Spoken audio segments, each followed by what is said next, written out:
Earlier I talked with Rolando Santos. He's the president of CNN Chile. Now we have him live with us. He has just driven to the CNN newsroom there in Santiago. And Rolando, how are things looking? Well, actually, it's just a little after 7:15 local time, so first light, and you're really beginning to get an understanding of the damage.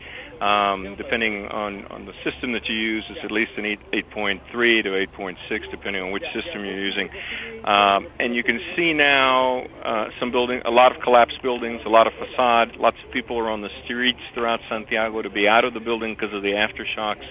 I lost count at 25 aftershocks. Oh my! The initial hit was at 3:34 this morning, and I got to tell you, 1 minute I'm in bed, and the next minute I'm on the floor, and everything is coming off the walls. Now I'm a big man, about 120 kilos. Okay, so think about that for a second.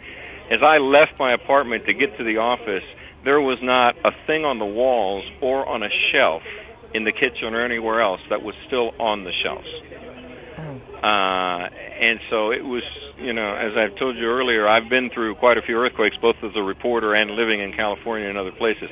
No question about the severity of this. I was on the floor trying to get up and/or trying to dodge the lamp and the telephone that was falling off the table and things off the walls for a good 45 seconds.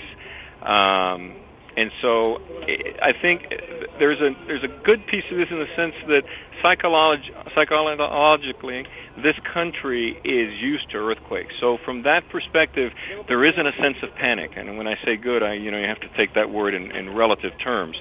This country is used to earthquakes, not this severe. It's been at least 100 years since they've had one this severe in the country.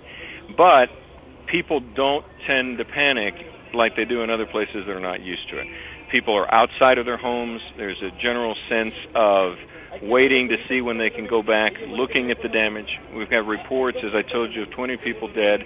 I don't have any reports of people who are trapped in buildings, but we do have some collapsed buildings. Now, in terms of the situation between the north and the southern section, this was located about 100 kilometers north of Concepcion. Concepcion is to the south of Santiago, and that area right now is still pretty much incommunicado by telephone and by cell phones.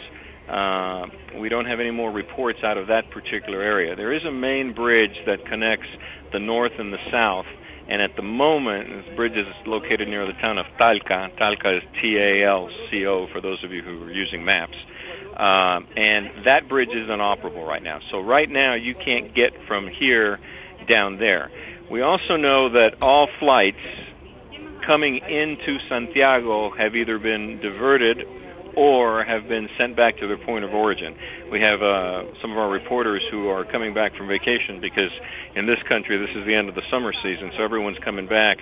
We've had several of our reporters call in from Lima who basically said they were actually in mid-flight and got turned back around. Oh, how interesting.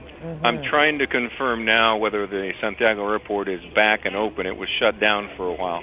So that pretty much is the situation right now. Again, if you look at the positives, this is a country that is really resilient. They understand the situation. There's no sense of panic that any of our reporting crews throughout the city or the rest of the region have picked up. I think everyone's trying to assess the situation and decide what the next steps are.